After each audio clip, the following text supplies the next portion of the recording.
Il-Gvern għandu mandat elettorali biex iwettaq riforma fil-MEPA wara li fil-programm elettorali kienet ġiet proposta separazzjoni bejn il-qasam ambjentali u l-ippjanar.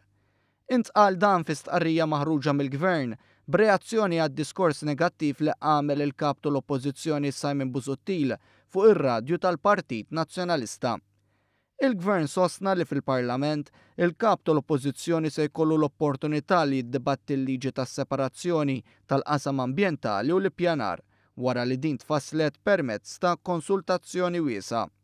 Intant, Simon Busuttil sellem lil min qed jirrapporta allegazzjonijiet ta' korruzzjoni quddiem il-Kummissjoni kontra l-Korruzzjoni. Kummissjoni li nħatret minn dan il-Gvern wara li għal aktar minn kwarta seklu sensiela ta' gvernijiet nazzjonalisti naqsu milli joħolqu qafas li jġielet il-korruzzjoni. Fi stqarrija l-Partit Laburista nnota kif wara sentejn u nofs Simon Busuttil għadu jittama li Malta jkollha titlob bailout bħal Greċja.